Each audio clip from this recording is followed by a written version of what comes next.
Ada banyak tempat misterius yang hingga kini belum diketahui di mana keberadaannya, seperti 6 tempat misterius yang dikabarkan dalam Al-Quran dan sabda Rasulullah berikut ini, yang sampai saat ini masih menjadi misteri dan belum ditemukan lokasinya. Bahkan ada cukup banyak pihak yang mencoba untuk menemukannya, namun belum berhasil. Dan kabarnya, 6 tempat misterius ini menyimpan banyak rahasia yang menakjubkan. Lantas, tempat misterius apa sajakah itu? Simak video ini. Telaga Ainul Hayat. Menurut beberapa ahli tafsir dikatakan, Ainul Hayat merupakan air kehidupan yang bisa memperpanjang usia manusia. Barang siapa yang meminum airnya seteguk saja, maka hidupnya akan abadi. Kehidupannya dijamin oleh Allah Subhanahu wa Ta'ala hingga kiamat, kecuali dia memohon kepadanya untuk dimatikan. Beberapa hikayat menyebutkan ketika Allah Subhanahu wa Ta'ala menciptakan dunia, Dia menurunkan beberapa tetesan air dari surga ke dunia. Salah satu tetesannya kemudian berubah menjadi Ainul Hayat atau mata air keabadian. Beberapa sumber juga menyebutkan bahwa Dajjal pernah mandi dan meminum air ini sehingga tetap hidup hingga saat ini. Tentunya tidak hanya Dajjal saja, Nabi Khidir alaihissalam juga diyakini oleh sebagian ulama masih hidup hingga saat ini, itu dikarenakan meminum air Ainul Hayat tersebut. Lalu, di mana letak Ainul Hayat ini? Beberapa pendapat mengatakan bahwa Ainul Hayat dijaga oleh Nabi Khidir alaihissalam dan berada di Pulau Bermuda yang merupakan salah satu pulau paling misterius di dunia. Oleh karena itu beredar kabar bahwa banyak kapal dan orang hilang ketika melewati daerah tersebut karena para setan berbondong-bondong mengelilingi tempat tersebut untuk merebut Ainul Hayat. Namun sahabat beriman, tentunya hal ini hanya Allah Subhanahu wa Ta'ala sajalah yang maha mengetahuinya di mana sebenarnya Ainul Hayat ini berada.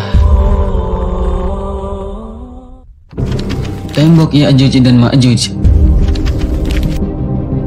Tembok Ya'juj dan Ma'juj yang disebut dalam Al-Quran dibangun oleh Raja Dzulqarnain. Sampai saat ini masih menjadi misteri akan letak keberadaannya. Sebuah kabar mengatakan bahwa sekitar 50 km di utara Beijing ada sebuah desa di kaki bukit yang bernama Badaling. Dari tempat ini, para turis dari berbagai belahan dunia memasuki pintu gerbang menuju tembok besar Cina. Karena saking tingginya, tembok itu disebut-sebut bisa dilihat dari bulan. Akhirnya, banyak orang yang menyangka bahwa itulah tembok yang dibuat oleh Raja Dzulqarnain dalam surat Al-Kahfi. Sedangkan yang disebut Ya'juj dan Ma'jujnya adalah bangsa dari Mongol Utara yang merusak dan menghancurkan negeri-negeri yang mereka taklukkan. Syekh Hamdi bin Hamzah Abu Zaid, seorang penulis dan peneliti tentang tembok Dzulqarnain, meyakini bahwa tembok yang dibangun beliau adalah tembok Cina tersebut. Dia juga menyebutkan secara detail penelitian dan bukti-buktinya ke dalam bukunya. Namun sahabat beriman, jika dilihat secara fisik, terdapat perbedaan yang sangat jelas antara tembok yang dibangun oleh Raja Dzulqarnain dengan tembok raksasa Cina. Sebab tembok Cina terbuat dari susunan batu bata, sedangkan Al-Quran menyebutkan bahwa tembok Dzulqarnain terbuat dari tumpukan besi yang dicampur dengan tembaga. Perlu diketahui juga sahabat beriman, faktanya bahwa tembok Cina ini dibangun secara bertahap selama ratusan tahun dari berbagai dinasti yang memerintah Cina, di antaranya dinasti Han dan Ming. Sementara itu, penjelasan dalam Al-Quran, tembok yang mengurung Ya'juj dan Ma'juj itu dibangun oleh suku bangsa yang meminta pertolongan kepada Raja Dzulqarnain. Dan setelah selesai dibangun, maka beliau pun menyatakan bahwa tembok itu tidak akan bisa dilewati dan dilubangi oleh Ya'juj dan Ma'juj sampai waktu yang telah Allah tentukan. Berbeda dengan penjelasan Syekh Hamdi bin Hamzah Abu Zaid Abdullah Yusuf Ali dalam tafsir The Holy Quran yang ditulis di Uzbekistan, tepatnya di distrik Hisar, sekitar 240 km di sebelah tenggara Bukhara, ada celah sempit di antara gunung-gunung batu. Letaknya di jalur utama antara Turkistan ke India. Tempat itu kini bernama Buzgol Khona dalam bahasa Turki, tetapi dulu nama Arabnya adalah Bab al-Hadid, yang semuanya bermakna pintu gerbang besi. Sayangnya, hasil foto satelit pada koordinat itu sudah tidak ditemukan lagi tembok atau pintu besi tersebut. Pulau Dajjal dikurung.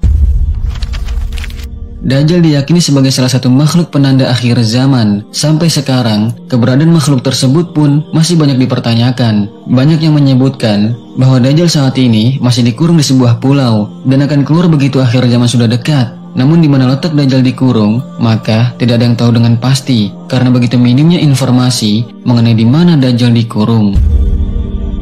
Ada beberapa pendapat yang mengatakan bahwa Dajjal dikurung di pulau yang bernama Socotra yang terletak di Samudra Hindia. Kepulauan ini terletak 80 km sebelah timur dari tanduk Afrika dan 380 km sebelah selatan Jazirah Arab. Kepulauan ini sangat terisolasi, sehingga sepertiga dari floranya tidak dapat ditemui di tempat lain selain di kepulauan ini saja. Namun sahabat beriman, kabarnya hal ini tidak memiliki dalil yang kuat, sehingga ada sebagian ulama yang tidak sependapat mengenai hal ini. Akan tetapi sebagai umat Islam, kita wajib mengimani akan keberadaan Dajjal, sang pembawa fitnah besar yang akan keluar di akhir zaman. Kerajaan Nabi Sulaiman. Nabi Sulaiman alaihissalam adalah putra dari Nabi Daud alaihissalam. Nabi Sulaiman dikenal sebagai seorang nabi yang sangat kaya dan memiliki kelebihan yang sangat jarang dimiliki oleh nabi-nabi sebelumnya. Sebagaimana dikisahkan dalam Al-Quran bahwa Nabi Sulaiman adalah seorang raja yang memiliki kekuasaan yang sangat luas. Namun sampai saat ini, jejak lokasi dan bekas kerajaannya masih menjadi misteri.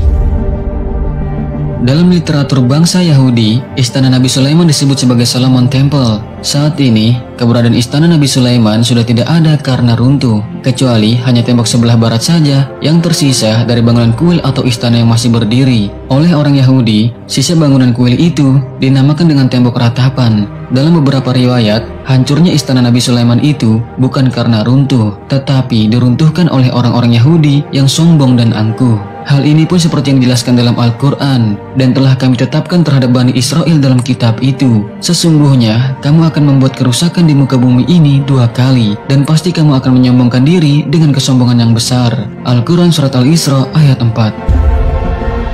Dalam riwayat lain disebutkan bahwa ciri-ciri istana Nabi Sulaiman adalah pintu istananya terbuat dari kayu zaitun dan cemara, lantainya terbuat dari kaca dan emas, bangunannya pun berwarna-warni seperti biru, ungu, hijau, kuning, dan lainnya. Di lingkungan istananya terdapat bangunan lain seperti gapura di sebelah barat daya. Istana ini juga memiliki 32 pilar di pintu gerbangnya. Beberapa ahli meyakini bahwa fondasi kuil Nabi Sulaiman kini berada di Masjid Al-Aqsa. Namun karena sudah roboh, kuil ini tidak bisa dibangun kembali. Dan berdasarkan hal inilah, banyak pihak yang mengatakan bahwa Yahudi sangat berambisi sekali untuk menghancurkan Masjid Al-Aqsa karena bukan Al-Aqsanya yang menjadi persoalan, melainkan simbol dari kuil Sulaiman sebelumnya.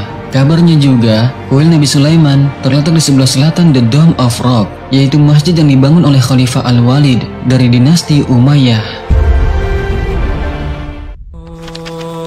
Sumur Barhut.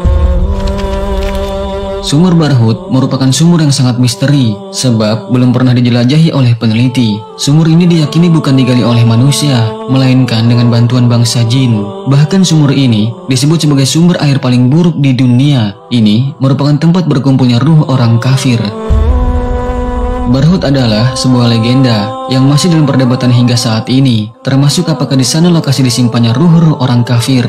Lokasi sumur ini berada di lembah padang pasir bernama Barhut, Hadramaut, Yaman. Banyak orang mengatakan bahwa tempat ini sebagai awal munculnya kehancuran dunia dan menjadi tempat yang paling tidak bisa ditinggali. Sumur ini memiliki luas 100 meter dan kedalaman sekitar 250 meter. Gunung Qaf. Ketika Rasulullah SAW dimi'rajkan dari Sidratul Muntaha di lapisan langit ke-7, di tengah perjalanan kembali menuju bumi, Rasulullah menyaksikan panorama yang sangat indah dan menakjubkan. Beliau melihat sinar biru membelah angkasa raya. Ketika Rasulullah melihat sinar itu, beliau pun mengajak malaikat Jibril untuk mengunjunginya. Dan ternyata, sinar biru itu berasal dari gunung besar yang bernama Jabal Qaf atau Gunung Qaf.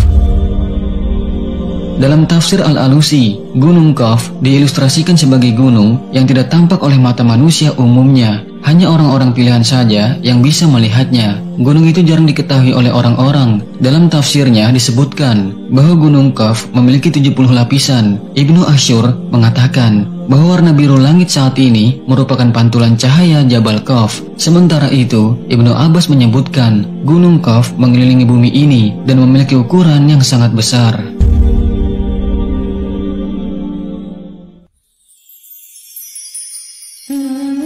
Sahabat beriman, tempat-tempat misterius itu pun masih menjadi misteri sampai saat ini. Dan tentunya hanya Allah Subhanahu wa Ta'ala sajalah yang Maha mengetahuinya. Sedangkan data dan bukti dari tempat-tempat ini sebenarnya sudah cukup untuk membuktikan akan kebenaran Al-Quran, dan ini menjadi tanda akan kebesaran Allah bagi orang yang mau berpikir. Sebagaimana dikatakan dalam Al-Quran, sungguh pada langit dan bumi benar-benar terdapat tanda-tanda kebesaran Allah bagi orang-orang mukmin, dan pada penciptaan dirimu dan pada makhluk bergerak yang bernyawa yang bertebaran di bumi terdapat tanda-tanda kebesaran Allah untuk kaum yang meyakini. Al-Quran Surat Al-Jasiyah ayat 3-4. Semoga dari pembahasan singkat kali ini dapat meningkatkan keimanan dan ketakwaan kita kepada Allah Subhanahu wa Ta'ala, sehingga rahmat dan keridhaannya bisa kita dapatkan di dunia dan di akhirat. Amin ya Allah ya Rabbal Alamin. Wallahu a'lamu bissawab. Wassalamualaikum warahmatullahi wabarakatuh.